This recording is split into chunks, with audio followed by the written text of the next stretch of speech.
2025년 시간 금방 갑니다. 그죠? 벌써 12월 그것도 마지막 주일. 저희가 올 한해 저희 교회가 말씀에 의지해서 인생의 그물을 내려라 이 표로 우리가 걷는 삶의 방향을 하나님 말씀에 의지해서 인생의 방향을 정하고 삶을 살아버리고 결단하고 걸어온 시간입니다. 여러분, 이 말씀은 누가복음 5장에 베드로가 밤새도록 그물질을 했는데 물고기 한 마리 못 잡았거든요. 그런데 베드로는 수산업계에 아주 잔뼈가 굵은 사람입니다. 그런데 이런 날이 없었거든요. 밤새도록 물고기 한 마리 못 잡아서 자존심에 스크래치가 생겼죠. 그래서 화가 나서 그냥 화딱지나 집에 가서 그냥 모르겠다 할 수도 있는데, 아마 베드로는 그 화를 풀려고 했는지 여러 가지 상상을 할 수 있지만 그물을 다시 이렇게 손보고 있었어요. 뭔가 문제가 있는. 근데 예수님이 그때 말씀을 전하고 계셨거든요. 아마 베드로가 예수님 말씀을 아마 귓등으로 다 들었던 것 같아요. 그물 손질하면서. 근데 예수님께서 말씀을 마치신 다음에 베드로에게 뭐라 말씀하시냐?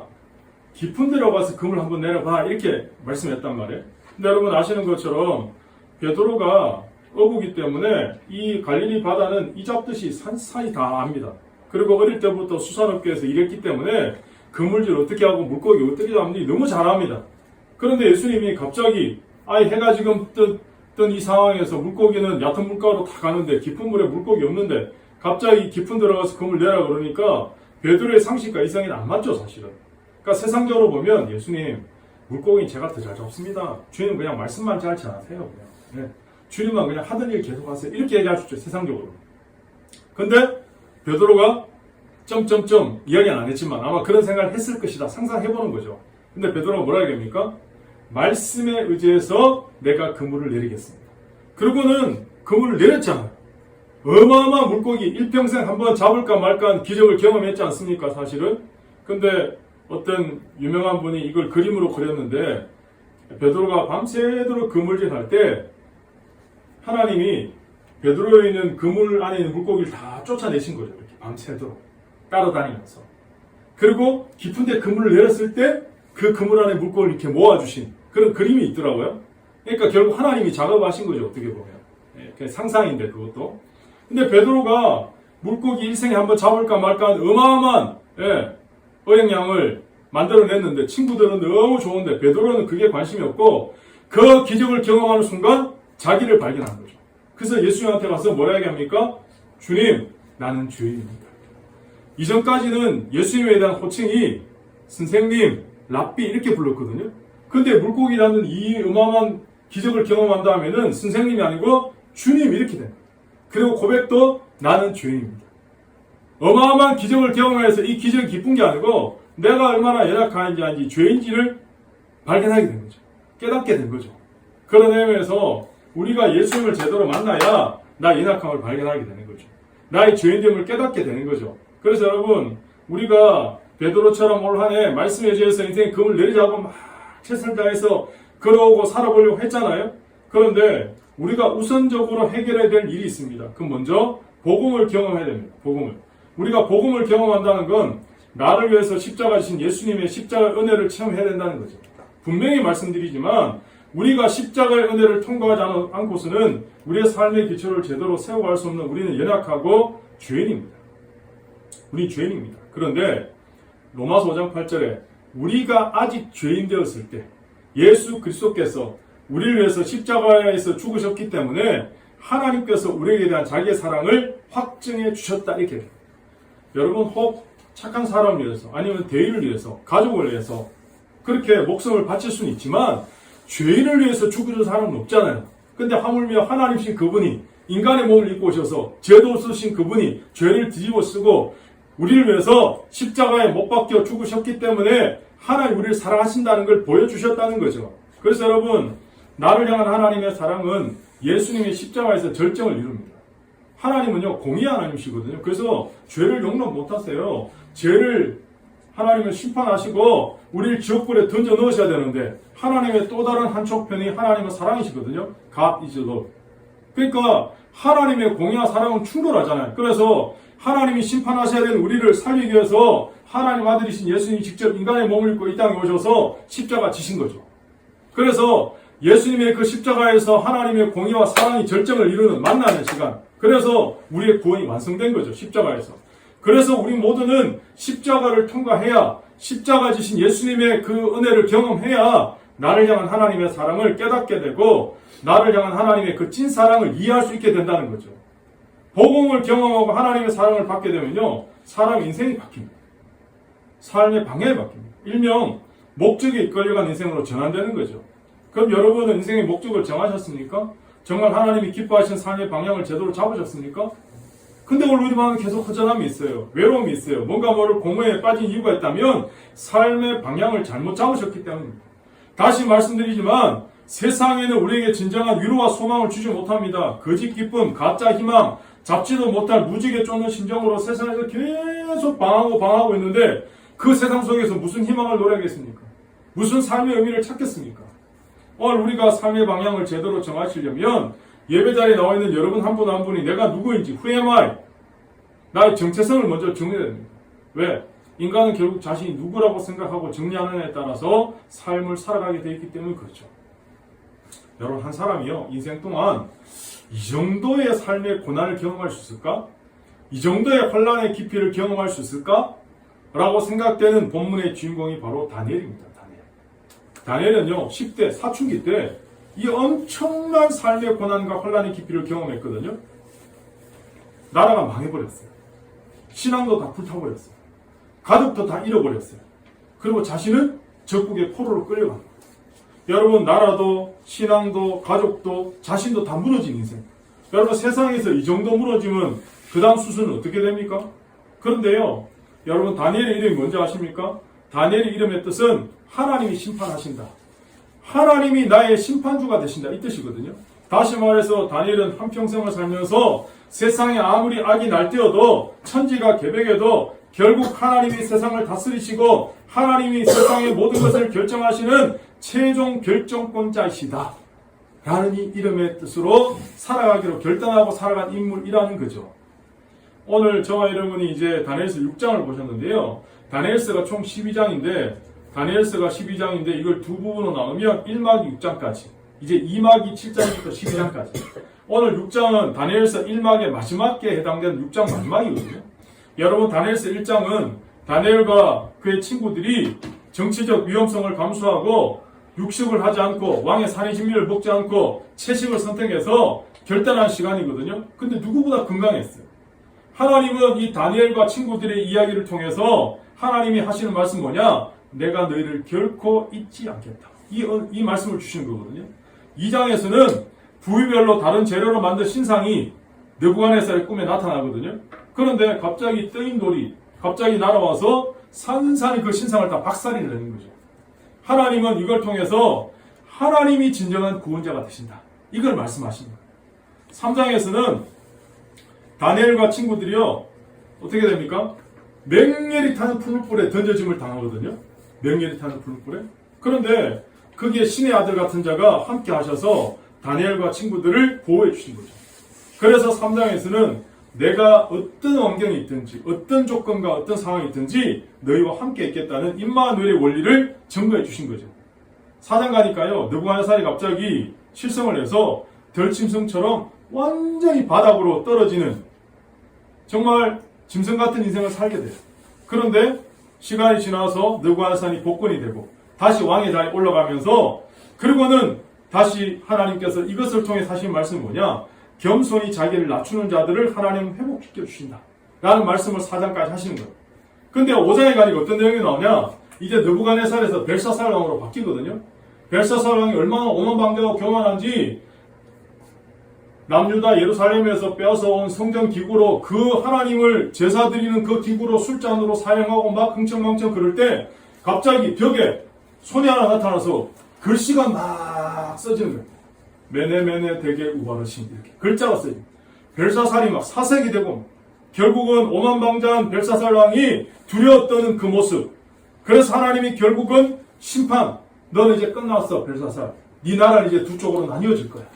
그래서 결국은 다니엘서 5장 30절 31절과 6장이 이어주는 이 마지막 구절이 이렇게 나옵니다.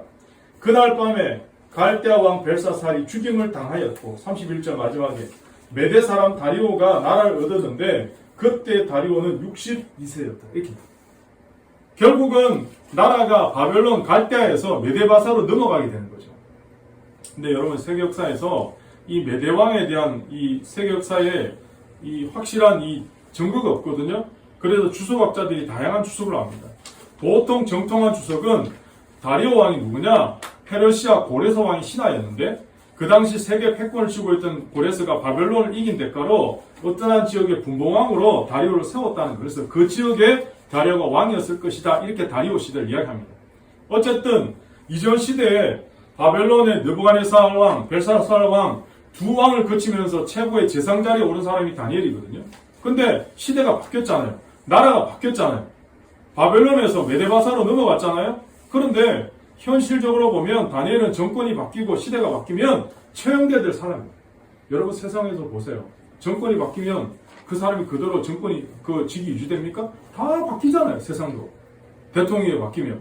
그런데 다니엘은 왕이 지금 3번 바뀌고 나라가 바뀌었는데도 그 정상을 유지하고 있는 거죠. 심지어 다리오는 자기가 다스리는 나라를 120개 지역으로 나누어서 120명의 도지사를 세워서 다스리게 하고 그 120명 위에 행정관으로 또 빅3 3명을 세우는 거예요. 그런데 그 3명 중에 최고로 관리하고 다스리는 사람을 다니엘로 세우는 거예요. 대단한 거죠. 그러니까 왕의 신임을 한 몸에 받는 거 아닙니까? 총리들 중에서도 월등히 뛰어난 다니엘이 왕이 마음에 든 거죠. 그래서 바벨론 전역을 단독 총리로 삼겠다는. 그러니까 빅3인데 다니엘이 그렇게 되니까 나머지 2명이 어떻게 됩니까? 막 배알이 뒤틀리고 기분이 나빠서 견딜 수가 없는 거죠. 네? 왜 저 이방 출신 저 다니엘이. 그러면서 이 두 사람이요 다니엘을 무너뜨리려고 다니엘의 뒷조사를 사차치 다 해봤어요. 그런데 6장 4절에 보니까 흠을 찾을 수가 없어. 흠을. 네. 결국 질투심에 눈이 먼 악한 관리들이요 다니엘이 망할 계획을 짭니다. 이게 뭐냐? 다니엘의 종교심을 이용하다. 종교심. 하나님만 숨기니까.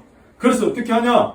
벨사살, 그러니까 다리오 왕의 오만함도 함께 이용하면서 6장 6절에서 9절까지 보시면 이 관리들이 왕 앞에 나와서 거짓으로 온갖 아부와 아침을 떨면서 막 이야기합니다. 어떻게 하냐? 왕이요 30일 동안 왕이 거의 신적인 존재여 최고인데 다른 어떤 신에게나 사람에게 30일 동안 무엇을 구경하거나 절하면 사자굴에 던져 넣읍시다. 이렇게. 그러면서 왕한테 막 이렇게 죽게 세워주고 이야기하고 왕의 인장반지를 찍어서 전국에 배포를 합니다. 인장반지를 찍었다는 건 절대로 왕이라도 변개할 수 없다. 이렇게 땅땅땅 해버리는 거죠. 여러분 이제 다니엘의 삶의 자리가 시작되는 거거든요. 여기서 한 가지 짚고 넘어가야 될 이야기가 있는데요. 아마 주일학교 다녀보신 분들은 다니엘 이야기, 사자굴의 다니엘 이야기 많이 들어보셨을 거예요. 한 번은 다 들어보셨을 거예요. 그런데 주일학교 때 저도 그런 이야기 들었거든요. 소년 다니엘이 뭐 사자굴에 들어가요. 근데 여러분 지금 다니엘이 사자굴에 들어갈 때 나이는요 이미 80세가 넘었어요. 80세. 소년이 아니에요. 80세가 넘긴 고령자예요. 수천 년 전 80세까지 살았다는 건 이미 장수한 거고 대단한 거죠. 우리가 살면서 젊어서의 고생은 사서도 한다 이런 말 있잖아요. 그 말이 무슨 말입니까? 젊어서는 이래저래 롤러코스터 인생을 살아도 젊었기 때문에 고생이 오히려 나중에 디딤돌이 되고 오히려 오뚜기처럼 일어날 수 있는 시간이 바로 젊음의 장점이다 그러잖아요. 그런데 다니엘이 지금 나이 80이 됐잖아요. 여러분 세상에 우리도 지금 나이 80에 이런 환경이 처하면 어떻습니까? 그것도 일평생 하나님과 동행한 인생, 하나님 이끌어오신 인생. 그럼 80 정도 되면 이제는 그냥 천국 갈 준비하고 인생 말년에 좀 평안하게 인생을 마무리하고 이렇게 가는 게 일반적일 것 같은데 아니 이 시간에 다시 이런 엄청난 환란의 쓰나미가 다니엘한테 온 거잖아요. 제가 이제 청년부 사회 갈 때 청년들한테 몇 번 소개한 책 중에 하나가 내 신을 벗으라라는 책이 있거든요. 내 신을 벗으라.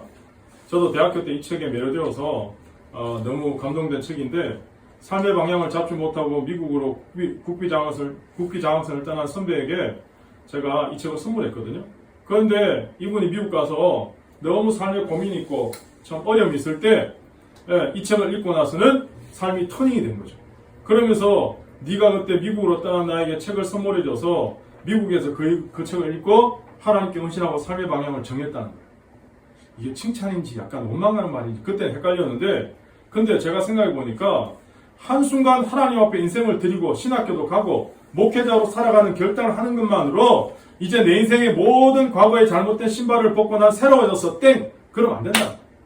왜냐하면 우상은 단숨에 이루어지지만 믿음은 일평생에 걸쳐서 이루어져가는 과정이기 때문에 그렇습니다. 그래서 제가 드리고 싶은 말씀은 우리가 하나님을 위해서 산다라고 하는 믿음과 헌신은 한 번으로 끝나는 게 아닙니다.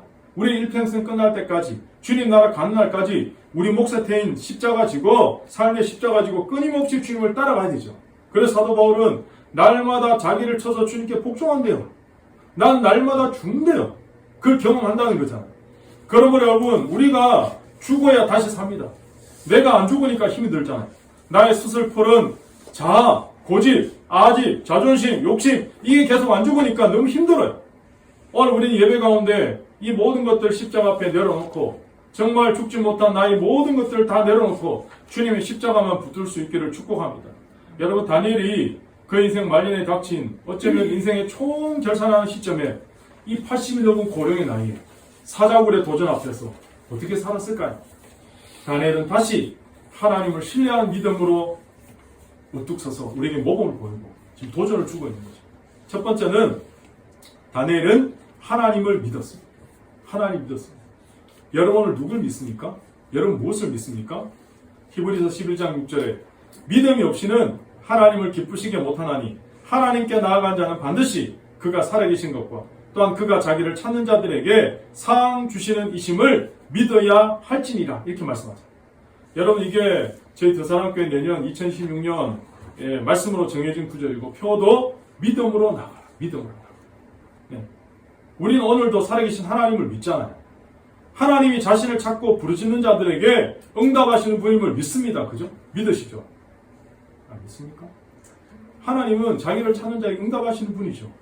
그렇다면 우리가 하나님은 살아계시고 자기를 찾는 자들에게 상 주시는 분임을 믿으면 그 믿음의 표시가 어떻게 나타납니까? 그게 바로 기도잖아. 기도. 여러분 하나님을 이렇게 믿을 수 있는 사람이 기도합니다. 그래서 기도가 중요합니다. 그것도 꾸준히 일상성을 가지고 기도한 삶입니다. 기도에 세 가지 요소가 있다면 지속성, 반복성, 인내성이 있어요. 지속성, 반복성, 인내성. 그런데 여러분 제가 가만히 보니까요. 세상 일반적인 책을 다 읽은 건 아니지만 세상에서도 내가 하는 일에 열매를 얻으려면 반드시 거쳐야 되는 세 가지 원리가 지속성, 반복성, 인내예요. 오죽해야 1만 시간의 법칙이라는 말까지 나오겠습니까? 그래서 오늘 본문 10절에 보니까요. 다니엘이 이 조서에 왕의 도장이 찍힌 것을 알고도 자기 집에 돌아가서는 윗방에 올라가 예루살렘으로 향한 창문을 열고 전에 하던 대로 하루에 3번씩 무릎을 꿇고 기도하며 그의 하나님께 감사했다 이렇게 나와요. 다니엘은요 결단한 거죠. 그런데 사람들이 막 댓글을 거는 거예요. 아니 꼭 그렇게 티내고 기도해야 되나? 아니 예수님도 골방에 들어가서 기도했는데 아니 안 보는 데 가서 기도하면 안 돼? 아니면 30일 좀 참으면 되지. 아니면 속으로 기도하든가 꼭 창문 활짝 열어놓고 뭔가 자기를 보이는 것처럼 아니 그런 식으로 기도해야 돼? 이렇게 물어볼 수도 있잖아요. 그죠? 안 그래요? 우리는 막 잔머리가 돌아가니까 그럼 숨어서 하면 되지. 하나님 어디나 계시는데 자기 생각을 한 자기 생각 이렇게 되묻고 싶습니까? 여러분 지금 다니엘은요 어느 한순간도 이런 식의 삶을 살아오지 않았어요. 포로가 된 이후에 지난 70년 동안 다니엘은 이렇게 살았어요. 이전에 느부갓네살 시대에도 벨사살 시대에도 이 기도 때문에 적국의 포로로 있었지만 살아계신 하나님을 당당하게 전가하는 삶을 살아왔을 뿐만 아니라 이방나라 왕인 느부갓네살과 벨사살 왕의 마음도 감동시킬 정도의 간절을 가진 인생이에요. 그런데 이제 와서 내가 이 상황에서 나의 삶의 규칙성과 일상성을 굳이 벗어나서 내가 더 살고 싶어서 편안하게 살고 싶어서 선택한다? 아니라는 거죠. 근데 다니엘이요 기도도 그냥 기도한 게 아니고 하나님께 감사하였다 이렇게 감사합니다.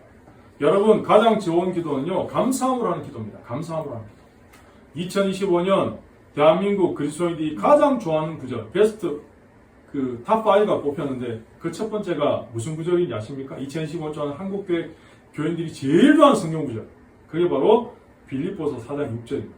빌립보서 4장 6절 아무것도 염려하지 말고 오직 모든 일의 기도와 간구로 너희 구할 것을 감사함으로 알라. 이게 1등. 4등은 그리하면 모든 지각에 깨어난 하나님의 평강이 그리스도의 안에서 너희 마음과 생각을 지키시리. 결국 기도는 감사함으로 안 돼. 감사함으로. 여러분 물론 기도 안 하는 것보다 불평하면서 기도하는 것도 좋을 수 있죠. 얼마 전에 어떤 분이 와서 상담을 하는데 자기가 하나님께 너무 소원하대요. 나중에 이거 유튜브 나갈 땐 잘라내야 돼. 그분 들으면 안 되니까. 근데 상담을 하는데 그분이요 하나님께 너무 소원하대요. 자기 지금 현재 삶이 너무 힘드니까. 그래서 어느 날 기도해야 되는데 에이 기도가 뭐고. 그리고 하늘 향해서 에이 식빵 그랬다는 거예요. 식빵이 뭔지는 아시죠? 네? 그러면서 목사 앞에서 갑자기 이분이 찰지게 욕을 잘하더라고요. 제가 깜짝 놀랐어요. 이야, 그 순간에 놀랬지만 놀란 티는 안 냈지만 속으로 야, 목사 앞에서 식빵을 저렇게 자연스럽게 이야기한다. 그러니까 얼마나 삶이 힘들었으면 제가 그래서 이해가 되더라고요. 얼마나 인생이 참 고달프고 힘들었으면 기도가 아니고 하늘 향해서 그냥 식빵 다음날 되니까 조금 찔리더래요. 그 하나님 제가 그게 아닌가 아시죠? 이러면서 뭐 또 기도했다고 뭐 이야기는 하던데 여러분 그렇다는 거죠. 그러니까 여러분 감사함으로 기도하는 게 이처럼 힘들어요. 다니엘이 지난 거의 70년의 삶을 이방 땅에서 믿음의 본을 보이면서 온갖 고난의 파도와 상황에서 하나님의 살아계심을 증거하며 살아왔잖아요. 그런데 지금 상황적으로 지금 이 상황이 왔다고 내가 다시 이걸 포기한다? 내려놓는다? 근데 더 재밌는 건 다니엘을 변호해주는 사람이 한 사람도 없어요. 자신을 모함하는 이 관리들이요 분명히 다니엘이 70년 동안 생생하게 하나님의 살아계심을 느부갓네살 할 때나 벨사살 때나 다 증거하는 거 봤잖아요. 다니엘이 어떻게 하나님의 살아계심을 경험하는지 봤잖아요. 네, 간접적으로 직접적으로. 그런데요 하나님이 얼마나 두렵고 위대한 분인지 봤잖아요. 그런데 이 관리들이 다시 다니엘을 죽이려고 이런 일을 꾸미잖아요. 왜 그랬을까요? 사람이요 결국은 속 사람이 안 바뀌니까 며칠 못 가는 거예요. 눈으로 그냥 기적을 좀 경험했다. 네. 병 좀 나았다. 이거로 하나님을 온전히 따라갈 수 없습니다. 여러분. 내 문제가 좀 해결되면 하나님 따라간다? 안 됩니다. 내 병이 나면 하나님 더 잘 믿는다? 안 됩니다. 이 문제만 해결되면 하나님께 더 잘 믿을 거예요. 그 예수님 보세요. 예수님이 오병이어 기적 일으키고 예수님이 막 수많은 병자들 고쳤는데도 그죠? 다 예수님 배신 때리잖아요. 그러니까 예수님이요. 베드로한테 얘기하잖아. 그럼 니네도 갈래? 그러니까 베드로가 영생의 말씀이 여기 계신데 우리가 누구로 가겠습니까? 결국 말씀을 따라가. 말씀을 따라. 보여지는 현상을 따라가니까 그 문제가 생기는 거죠. 다니엘의 동족이나 다니엘의 친구들도 다니엘을 살려달라고 간청한 사람이 한 사람도 없어요. 얼마나 외롭겠습니까? 찬송가 585장 루터가 작사한 이 찬송가에 보면 3절에 이런 가사가 있거든요. 이 땅에 막이 들거라 우리를 삼키려 하나 겁내지 말고 섰거라 진리로 이기리로다. 친척과 재물과 명예와 생명을 다 빼앗긴데도 진리는 살아서 그 나라 영원하리라. 하나님은 이 땅 가운데 수많은 악의 세력과 불의를 어떻게 물리치는지 아십니까? 하나님요 이 땅의 수많은 악의 세력과 불의를 하나님의 백성인 우리들이 신실한 삶의 하루하루 순간순간 믿음으로 살아가는 그 삶을 통해 하나님은 이기게 하십니다. 물론 우리가 현재 당하는 이 시련 앞에서 하나님 믿고 기도할 때 금방금방 즉각 눈에 보이는 대로 응답돼 얼마나 좋겠습니까? 그러나 우리는 하나님의 신실함을 믿기 때문에 지금 다 이해되지 않는다고 해도 언젠가 그날이 되면 다 이해될 것을 믿고 믿음으로 나가는 거죠. 그러려면 지금 현재적 지금의 시간에 하나님을 제대로 경험하고 믿고 하나님의 살아계심을 체험한 스토리가 있어요. 자기 스토리, 자기 간증이 있어야 돼요. 그래야 언젠가 삶의 희비가 깔릴 때 이 경험의 스토리를 바탕으로 하나님께 결국은 엎드리게 된다는 거예요. 그래서 여러분 우리 인생의 최고의 자산은 하나님을 경험하는 삶이에요. 하나님을 믿는 삶의 체험이에요.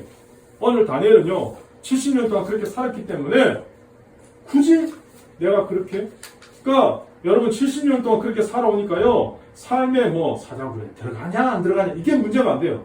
그렇게 살아왔기 때문에 그냥 그렇게 결정한 거예요.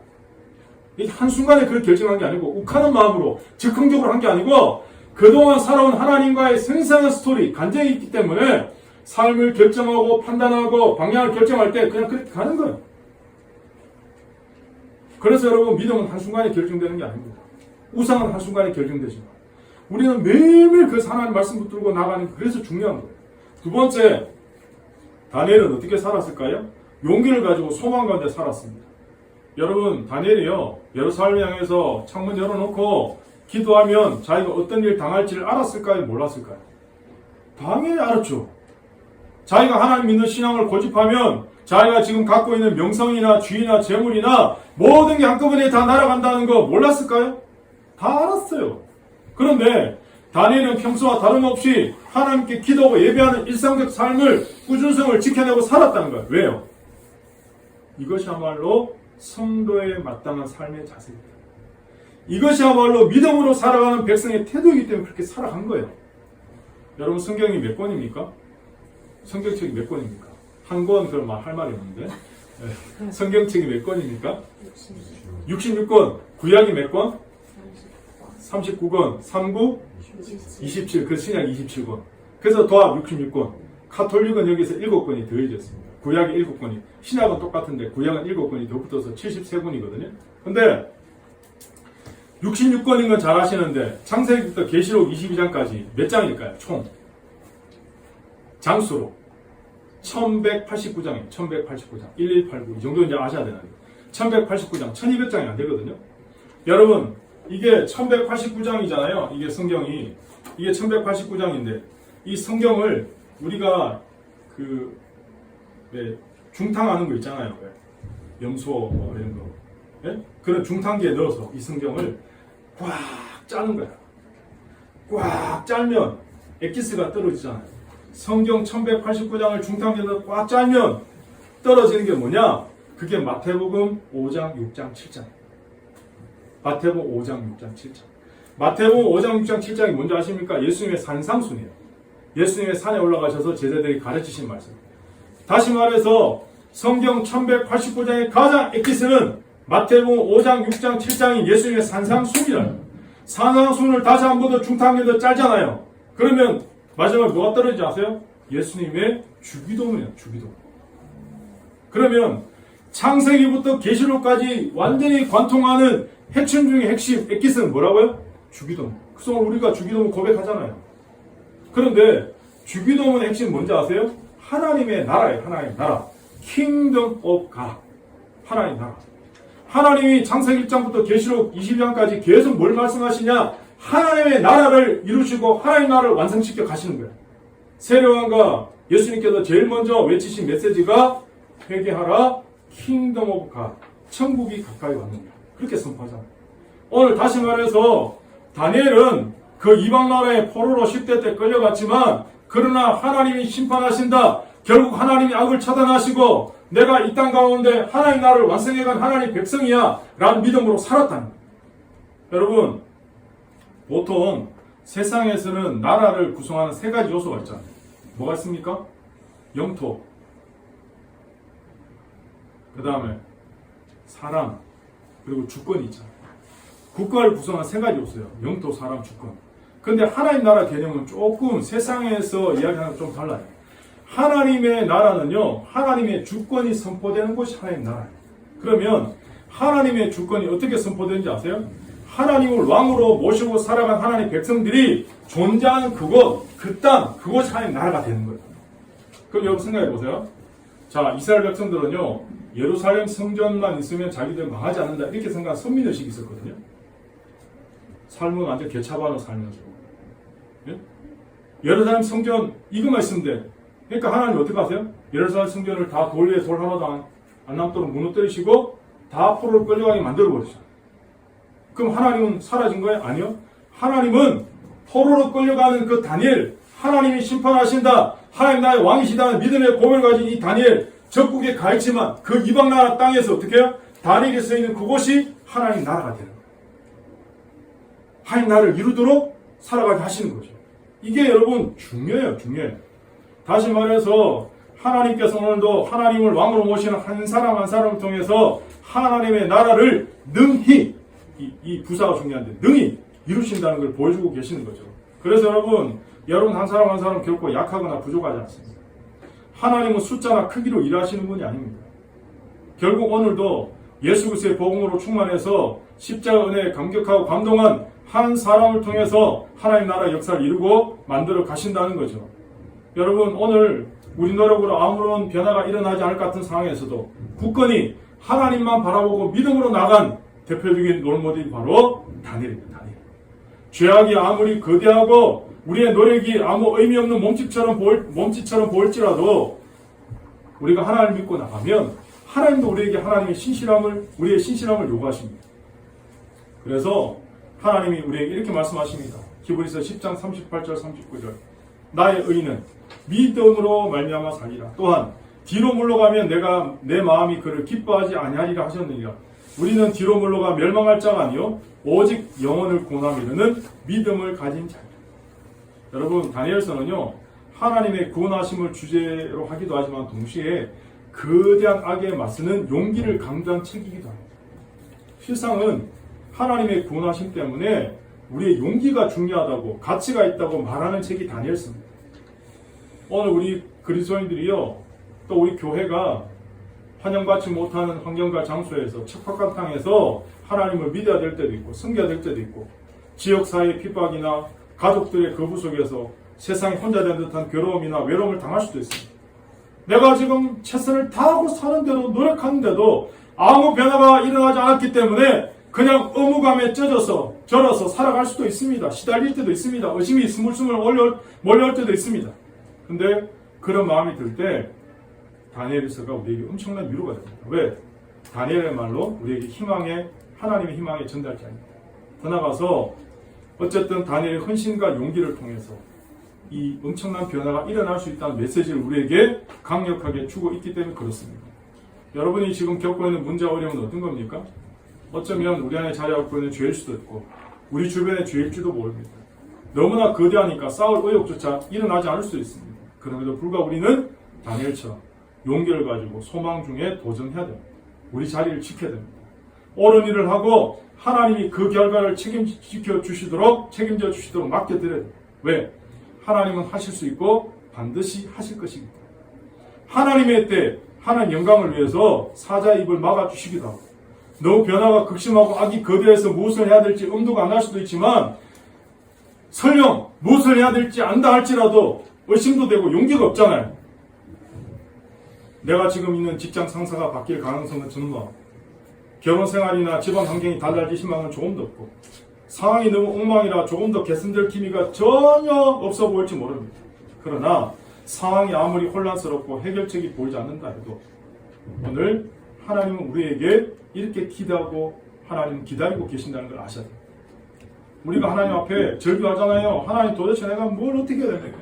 이 상황에서 제게 좀 해결책을 주셔야 되지 않습니까? 이 엉망인 상황 속에서 제게 뭘 말씀하셔야 되지 않습니까? 막 고통스럽게 부르짖습니다.